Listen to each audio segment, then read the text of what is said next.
Today on Studio G, a new bill that may require elementary students in Clark County to learn cursive. Plus, how a prescribed drug popular among college students may have more side effects than benefits. And Christy Zarpis brings you this week's entertainment recap. Studio G starts right now.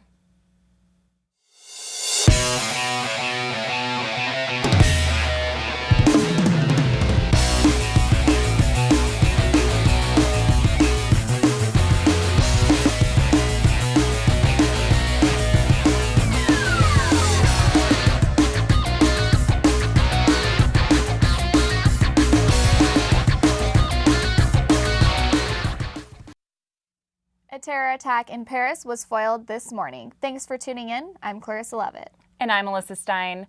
24-year-old IT student Sid Mahad Galim's plans for a possible terror attack on a church were foiled after he called himself an ambulance after accidentally shooting himself. A stash of weapons and documents mentioning Islamist militant groups were found in his home, in addition to detailed plans to attack 2 churches. The suspect has since been admitted to a hospital after his arrest. Paris remains on high alert after the jihadist killing spree in January.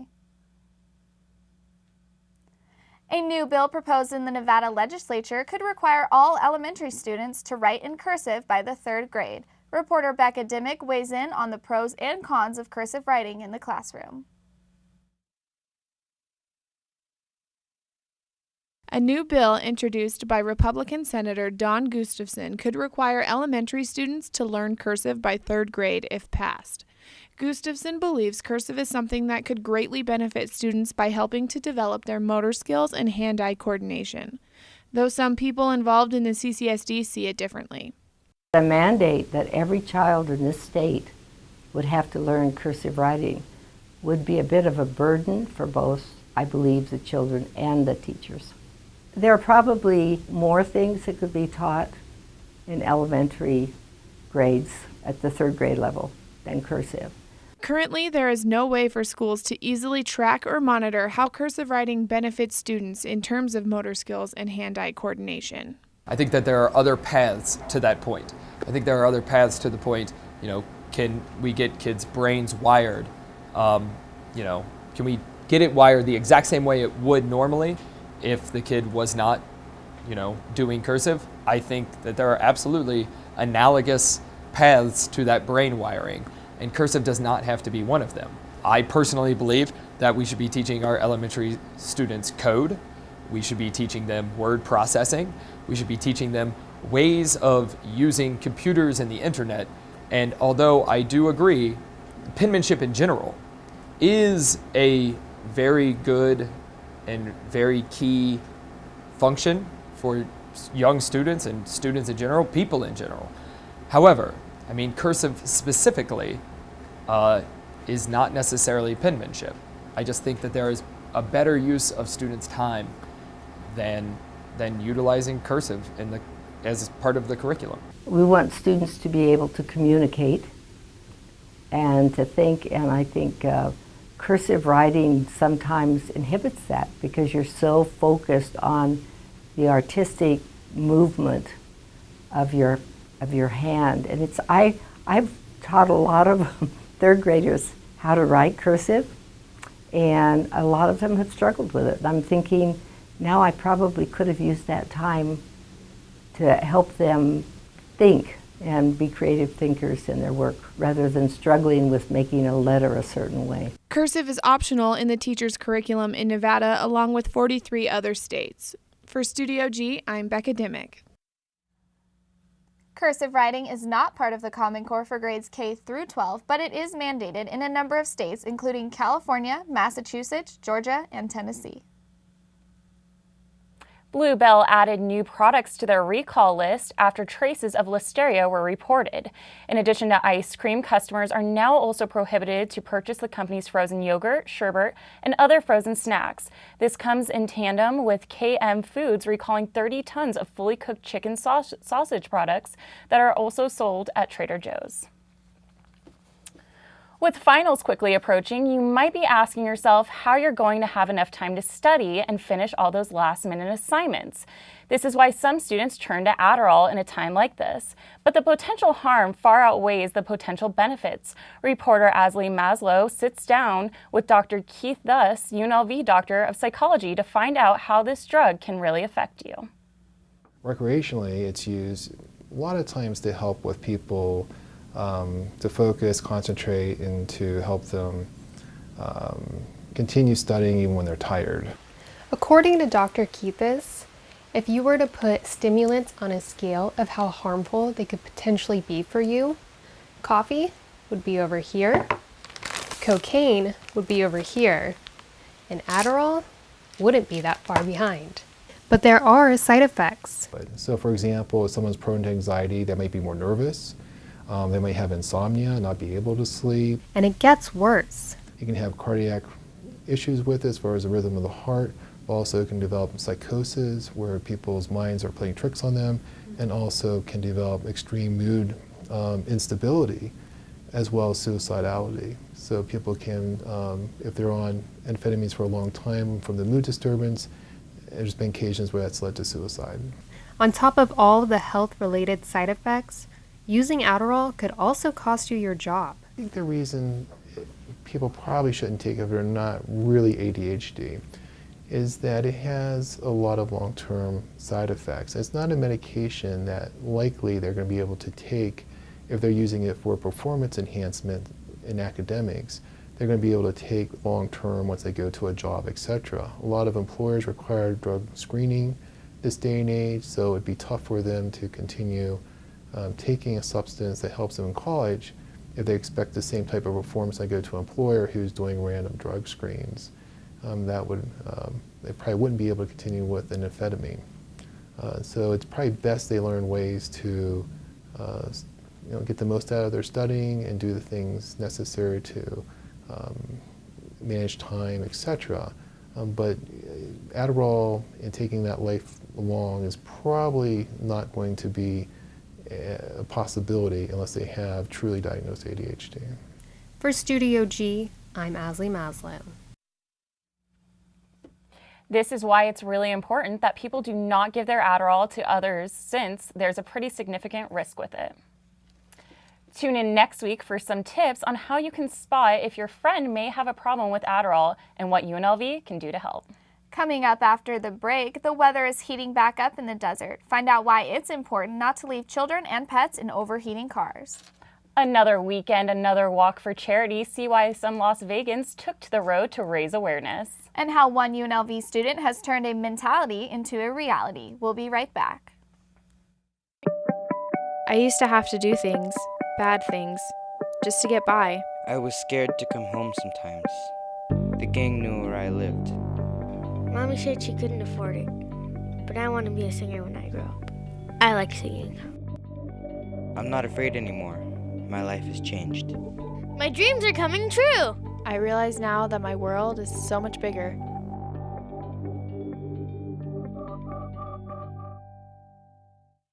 My show is called Window on the Middle East, and it deals with all the issues that deal with the Middle East. Middle East is a very important part of the world.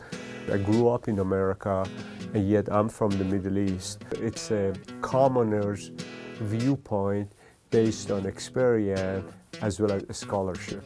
My name is Shervin Mushuri. I'm the host of the talk show Window on the Middle East at the rebelhd2.com.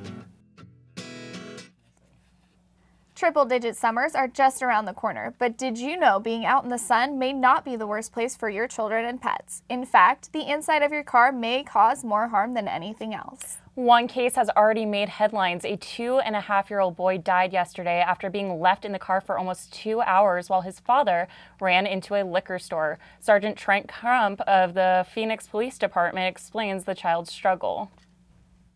The child struggled. There were no car seats in the car at the time.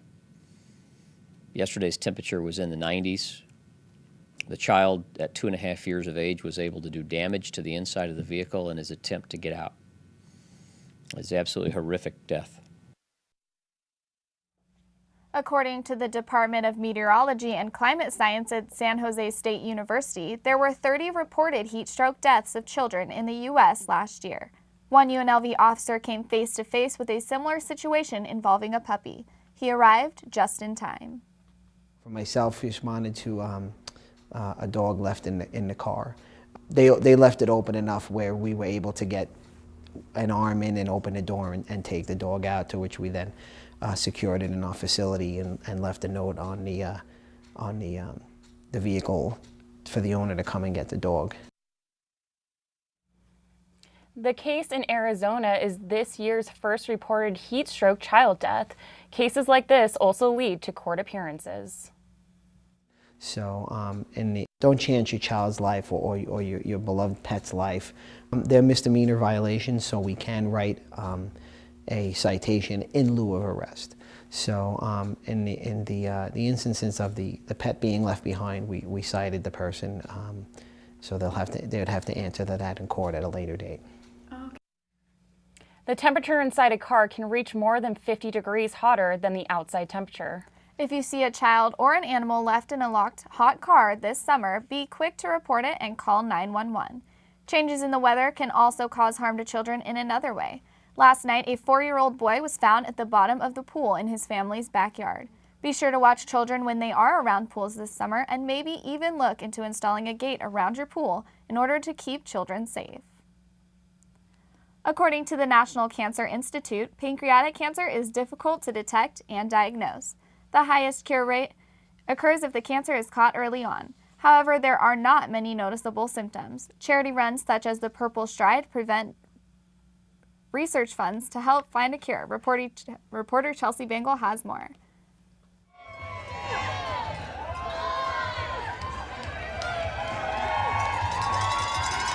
The Las Vegas community got the opportunity to make strides towards a better future at the first local Purple Stride. There's not enough research done on it, so there definitely needs to be more research, and I think this is a good start. Purple Stride raises awareness for pancreatic cancer and helps raise funds to support patients and research for a cure. There's so many people who have been affected by this disease, and then they see it on TV, or they just see us walking around trying to visit the stores to tell them about what's taking place here today at Town Square, and they're just to see the relief and excitement in their face of, wow, somebody is paying attention. My mom passed away from pancreatic cancer 2 years ago. It was an awful battle. Once we found out, she made it through till 6 months and passed away, so we're here to help find a cure. I'm amazed at the turnout. It's very, very encouraging. Pancreatic cancer is one of the hardest cancers to survive because it's detected a lot of times so late. So it's amazing and it's greatly needed. And I'm really happy to see this support in Las Vegas.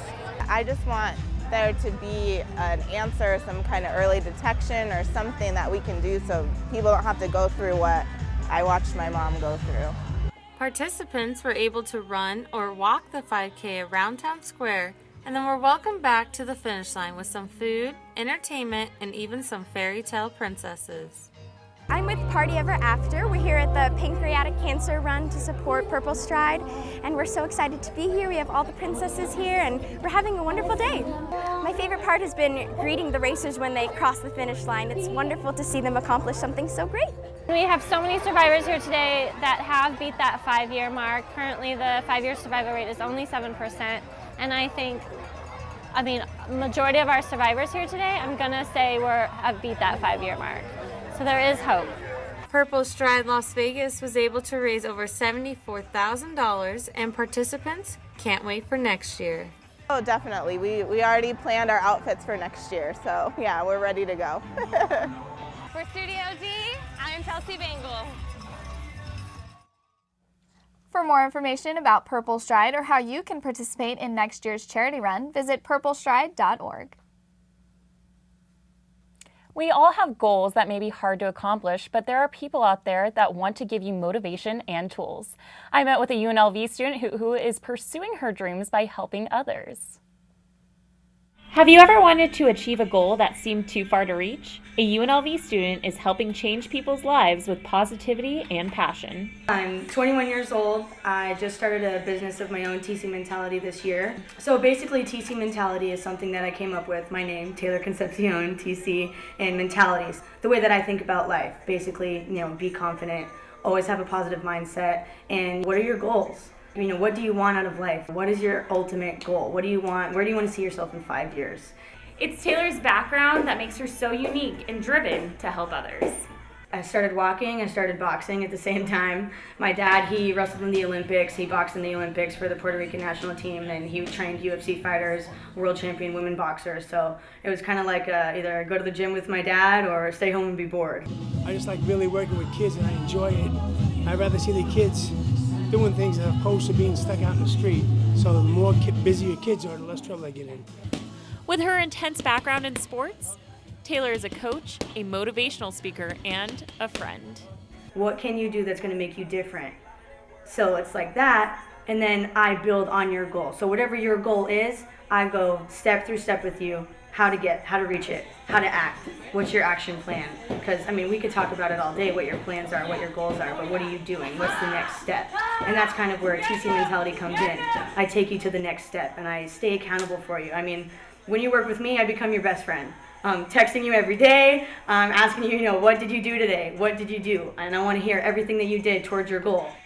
Although TC Mentality just kicked off this year, Taylor already has her eyes set on the future. I want to wake up one day and know that I'm going to talk to, 5,000 people and just make all of their days better from that day on. That's the ultimate dream. For more information on TC Mentality, visit her website at tcmentality.com. Coming up after the break, Becca Dimmick sits down with one of Las Vegas's very own DJs. Stay with us. My show's Spinning Indie. We play a lot of alternative music, we play post-punk, a lot of stuff coming out from unsigned or newly signed bands. I like to play an hour of music, and then after the first hour we talk a ton about latest music news in the second hour. A lot of rock and roll going on the show. I'm Kylie O'Rourke, and you can listen to Spinning Indie on rebelht2.com.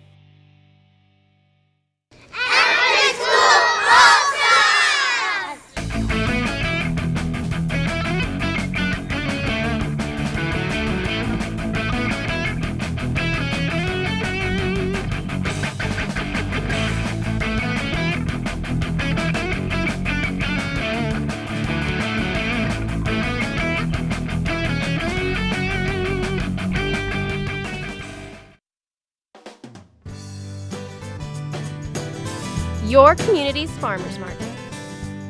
Welcoming, lively, friendly.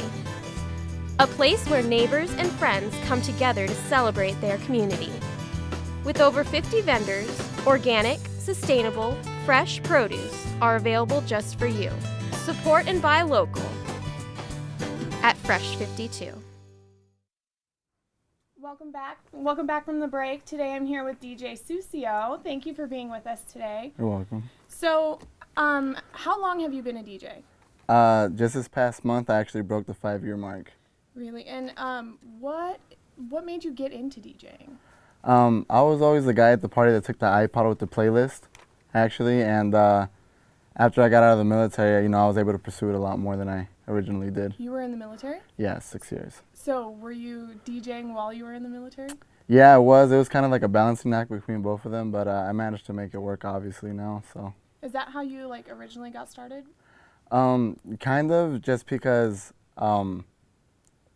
when I did join, I actually went into the National Guard, so I needed something to do on the part-time and military on the part-time, so it ended up working out.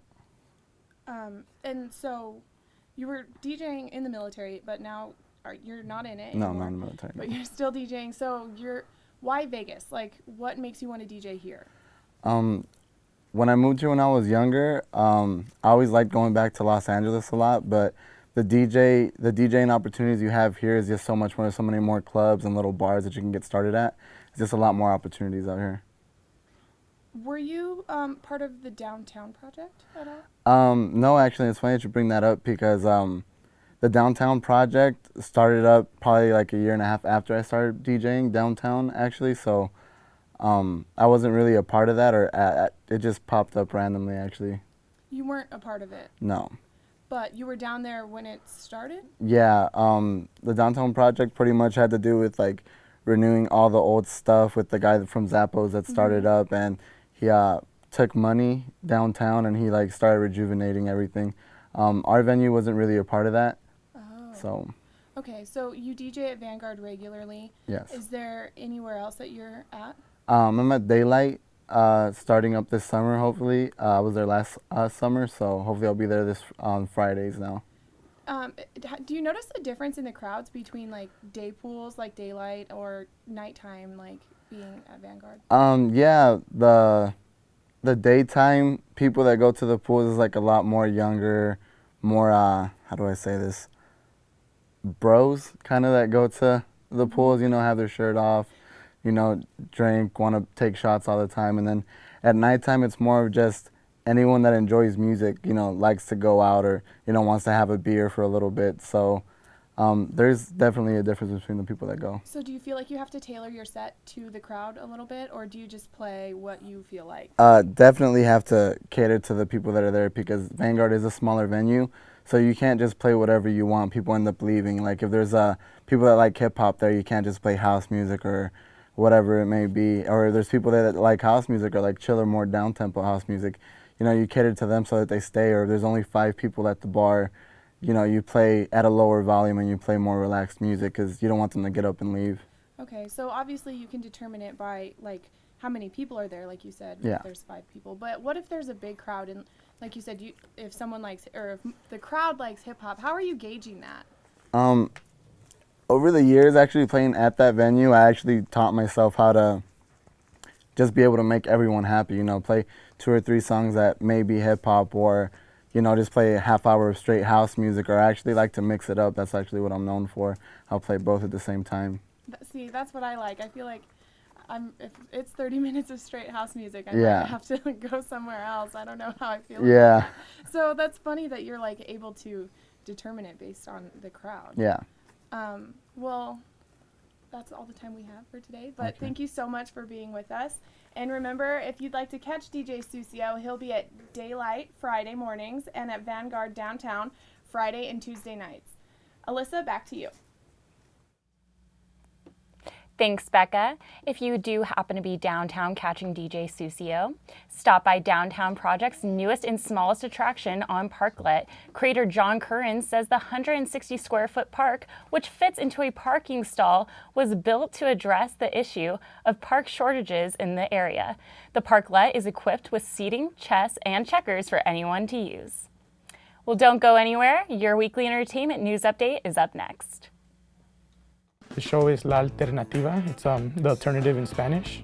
It's mainly a music show. We play Latin alternative music from all over Latin America, Mexico, Chile, sometimes Spain. Sometimes we talk about news stories that we feel aren't being covered in like mainstream media, specifically Latin stories. It could be anything like protest, social activism, anything we find interesting, pretty much. I want them to discover new music. I don't think that many people in the US know about Latin alternative music. Very similar to alternative music here in the US, but in Spanish, and it talks about issues going on over there. And also kind of see what's going on in Latin America. There's a lot of, I think, activism that's kind of missing in the US a little bit. My name is Bruce Gill. I'm the host of La Alternativa. Check it out at therebelhd2.com.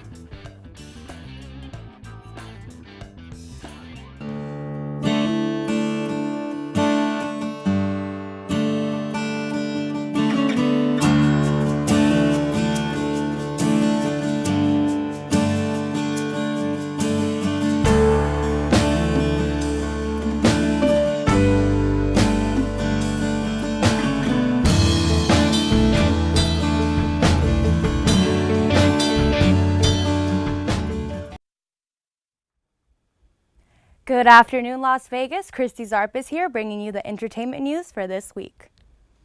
Cirque du Soleil is under new ownership, and they're looking to take the acrobatic high-flying show to China. A group of private equity investors have recently purchased Cirque du Soleil. One of the investors is the Chinese firm Fosun, which recently purchased Club Med. The new owners say the deal is designed to fuel Cirque du Soleil's expansion in China. Cirque du Soleil's founder, Guy Liberté, will remain with the company as creative advisor and minority stakeholder. A spokeswoman for Cirque has also stated that absolutely nothing will change in Las Vegas under the new administration. Look out world, Miss Congeniality has a new title she can rock. Actress Sandra Bullock was named People magazine's World's Most Beautiful Woman. According to the magazine, the 50-year-old said she just laughed when she heard about the honor. Bullock's most recent role is the voice of a supervillain in the upcoming movie Minions.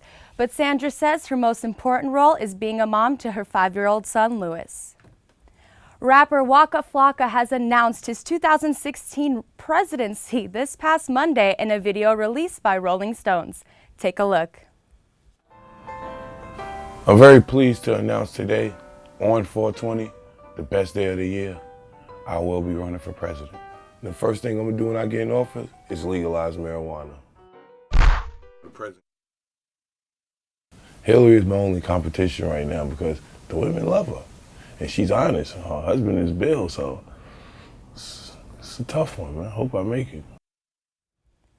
The Atlanta rapper, whose real name is Joaquin James Malfers, also promises to ban dogs from restaurants, as well as make sure people with feet over size 13 never walk the streets again. The drummer for rock band AC/DC, Phil Rudd, has pleaded guilty to the charge of threatening to kill a former employee. The prosecutor says Rudd called and threatened to kill a former assistant several times last fall. Rudd could face up to 7 years in prison after his guilty plea in a New Zealand court. He also pleaded guilty to drug possession involving meth found in the drummer's home. His sentencing is scheduled for June. The Daily Show talk host Jon Stewart will be filming his final show this summer. With his first episode airing back in January 1999, the comedian says his final episode will air August 6th. Stewart made the announcement on Monday night's show. He also announced to the fans who donate to an autism fundraiser that they can be entered to win tickets to his last taping. The 52-year-old originally mentioned plans to retire from the Comedy Central broadcast back in February. A big honor was given to singer Taylor Swift Sunday night. Swift received the Academy of Country Music's Milestone Award in Dallas. The biggest surprise was that her mom was there to give her the honor. The award comes less than 2 weeks after Swift announced her mother was battling cancer. Taylor's mom thanked the music community for taking such good care of Swift. Swift also thanked the country music community for giving her the chance to break into pop music. Tune in next week to get more on what's going on in the entertainment world. This was Christy Zarpis, back to the studio. Thanks, Christy. And finally, this afternoon, Netflix announces the return of the 90s sitcom Full House. The 13-episode miniseries, expected to be titled Fuller House, will focus on DJ Tanner, the older sister, who is now a widowed woman, relying on the help of her best friend, Kimmy Gibbler, and her sister, Stephanie. Other original cast members are also expected to make appearances, and although no date has been set for the release, cast members and fans are more than excited.